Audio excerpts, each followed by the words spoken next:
अस्सलाम वालेकुम। इससे पिछले वाली वीडियो के अंदर ये रीडिंग कम्प्रिहेंशन हमने कर लिया था, क्वेश्चन नंबर 1 से लेके 7 तक का के क्वेश्चंस थे जो कि हमने रीडिंग कम्प्रिहेंशन के अंदर कवर कर लिए थे। अब ये वोकैबुलरी है और उस वोकैबुलरी के बेस पे फिर नेक्स्ट एक्सरसाइज है होम करेंगे, लेकिन पहले इसको ज़रा समझ ले बेटा। स्टडी द फॉलोइंग सेंटेंसेस, और ये फिर आगे जाके हमने रिप्लेस भी करने हैं। स्टिक इट आउट हमने पीछे एक पढ़ लिया था बिल्कुल सबक के आखिर में। स्टिक इट आउट, डॉक्टर जब उसको मशवरा दे रहा है तो स्टिक इट आउट कह रहे हैं उनसे, ठीक है। स्टिक इट आउट का मतलब क्या होता है? बेयरिंग करना, इंडीवर करना, टॉलरेट करना, बर्दाश्त करना, ठीक है। उर्दू में क्या कहते हैं? बर्दाश्त करना, इंडीवर, ठीक है, या भी उसको बेयरिंग कह सकते हैं उसको, ठीक है। तो ये लिखा हुआ है कि it is an informal phrase meaning to endeavour something unpleasant. कोई ऐसी चीज़ हो जो कि आपको अच्छा ना लग रहा हो लेकिन आप उसको बर्दाश्त कर रहे होते हैं, तो ये थोड़ा सा मुश्किल काम होता है, आसान नहीं होता। जो चीज़ अच्छी नहीं लगती फिर भी आपको बर्दाश्त करना पड़ता है। आपको अब्बू की डांट अच्छी नहीं लगती लेकिन बर्दाश्त करना पड़ता है। अम्मी की डांट अच्छी नहीं लगती, बर्दाश्त करना पड़ता है। टीचर की डांट अच्छी नहीं लगती, बर्दाश्त करना पड़ता है। बाज़ औक़ात आपको वालिदैन नसीहत कर रहे होते हैं, आपको अच्छी नहीं लगती लेकिन बर्दाश्त करना पड़ता है। इसलिए कह रहे हैं कि एंडीवर का मतलब क्या है? एक ऐसी चीज़ को बर्दाश्त करना जो कि आपके लिए मुश्किल हो, ठीक है। तो to endeavour something unpleasant, here are some more expressions with the word stick. अब स्टिक के साथ कुछ और एक्सप्रेशंस भी हैं। स्टिक इट आउट का मतलब क्या है? Endeavour something unpleasant, you got this, unpleasant things को बर्दाश्त करना। अब एक तो ये चीज़ हो गई। अब दूसरा है, मिसाल के तौर पे हमारे पास स्टिक के साथ जो वर्ड बनने, to stick out. To stick out एक वर्ड यूज़ कर सकते हैं, to forward, to stick out, to forward, आगे बढ़ो, ठीक है। टू ब्रिंग फॉरवर्ड मतलब आगे उसको लेकर आओ, इस तरह से आगे लेकर आओ, ठीक है। स्टिक, ब्रिंग फॉरवर्ड, तो अब आगे जाके उसकी हम नेक्स्ट एक्सरसाइज के अंदर हमें उसको रिप्लेस करना है, ठीक है। एक चीज़, stick one's neck out. Stick one's neck out का मतलब क्या होता है? To take risk, to take a risk, एक रिस्क लेने को कहते हैं। To stick one's neck out का मतलब टेक रिस्क। अब यहाँ पे ये जो एक्सप्रेशन है उसकी अब लफ्जी मानी नहीं कर सकते, ठीक है। स्टिक वंस निक आउट का मतलब टेक रिस्क, एक ख़तरा मोल लेना, ख़तरा मोल लेना, ख़तरे होते हैं उसमें से, ठीक है। एक चीज़ ये। दूसरा, to stick to. To stick to का मतलब ही कि अगर आपके कोई प्लान्स हैं, आप कुछ करना चाह रहे तो आप उसके साथ स्टिक हो जाते हैं, चिमट जाते हैं। मतलब ये कि उसको फॉलो करना, अपनी जो आपकी प्लानिंग है उससे पीछे नहीं हटना बल्कि उन प्लानिंग्स को फॉलो करना, ठीक है। तो टू स्टिक टू का मतलब क्या होता है? To do which one had plan to do. आपने जो प्लान किया उसको करना, उसको छोड़ना नहीं, ठीक है। तो उसको हम कहते हैं to stick to.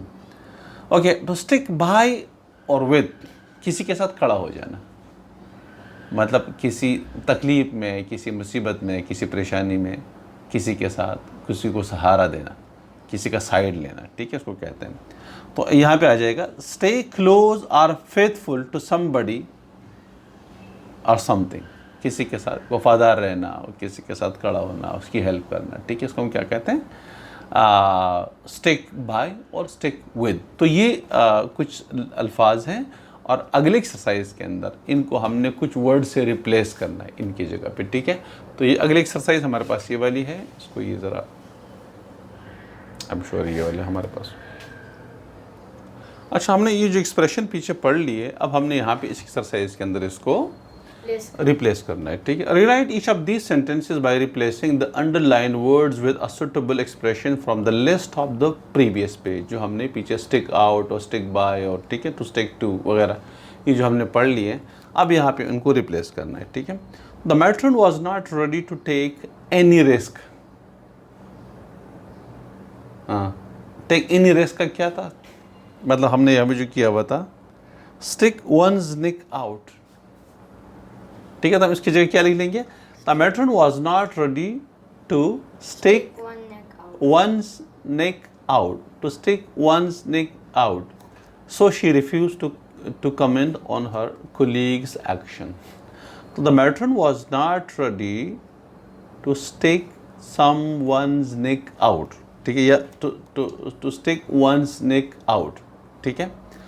So she refused to comment on her colleague's action. Number 2, the doctor asked the patient to bring forward his tongue, ठीक है. तो bring forward के लिए क्या आएगा? To stick out. क्या आएगा? To stick out. हमने bring forward to stick out, ठीक है. तो यहाँ पे आ जाएगा to stick out. The doctor asked the patient to stick out. To bring forward का मतलब to stick out his tongue, ठीक है.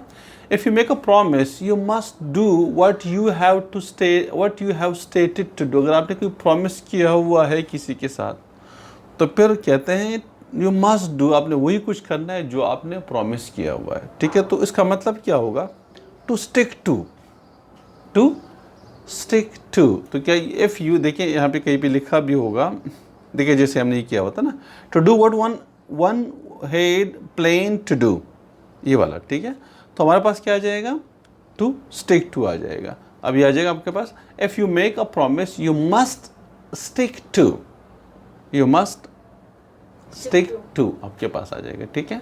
The other boy decided to stay faithful to their friend in need. The other boys decided to stand by to their friends in need. To stand by their friends in need. आपके पास ये पूरा replace हो जाएगा.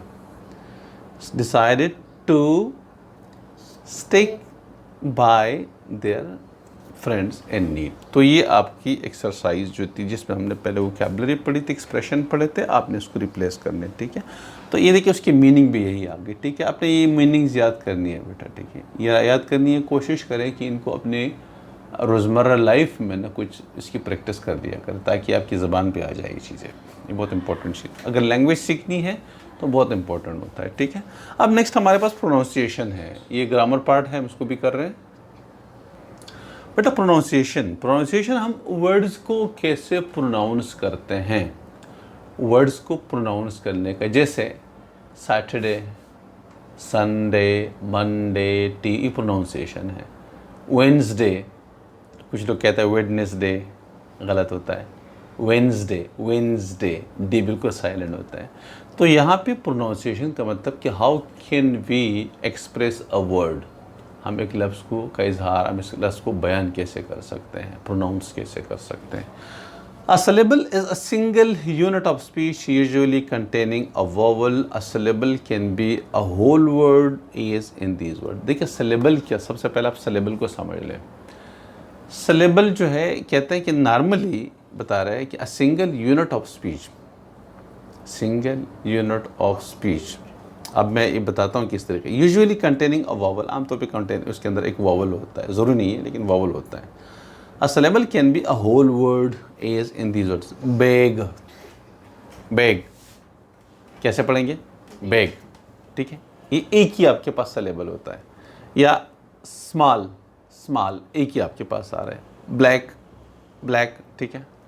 अब syllable क्या होता है? जैसे वर्ड्स में आपको बताया, तो मिसाल के तौर पे यहाँ पे, और a syllable can be part of a word as in these words. या syllable कोई एक वर्ड के अंदर 2 या 3 से ज़्यादा सिलेबल भी हो सकते हैं. जैसे यहाँ पे जो दिया हुआ है, बास्केट, बा अलग सिलेबल है, स्किट अलग सिलेबल है.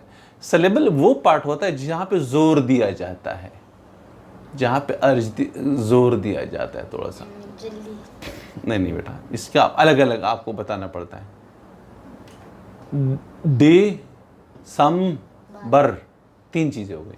दिसंबर, अब 3 चीज़ें अलग अलग, आप उसको मिक्स नहीं कर सकते. हर सिलेबल वो होता है जिस पे आपने थोड़ा सा जोर दे के उसको थोड़ा सा वाज़े करना होता है, ठीक है.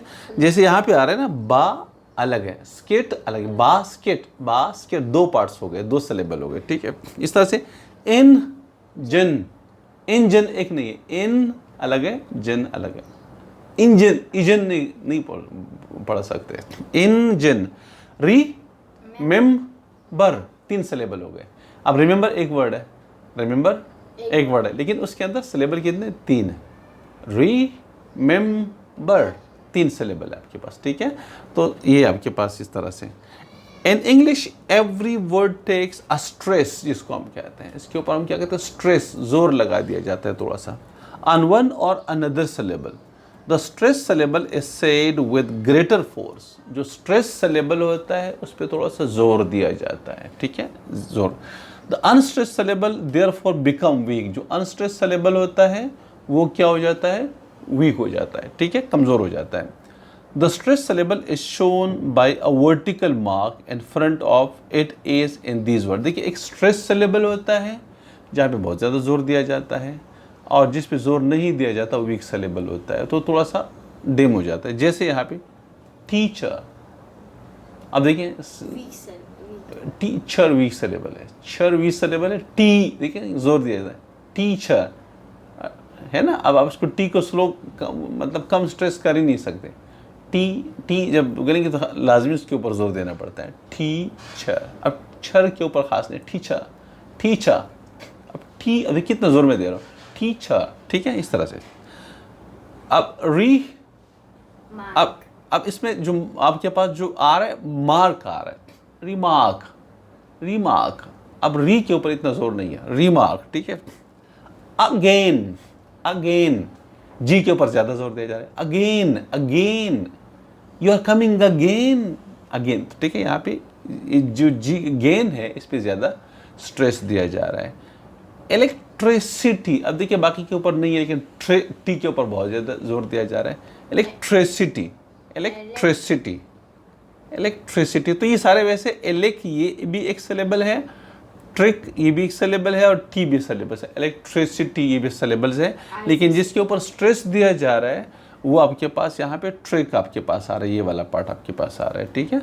तो ये हमारे पास प्रोनाउंसिएशन है। अब कुछ नीचे वर्ड्स दिए हुए, ये दिया हुआ इसमें, each of these words take stress on the second syllable, listen to the words and repeat them.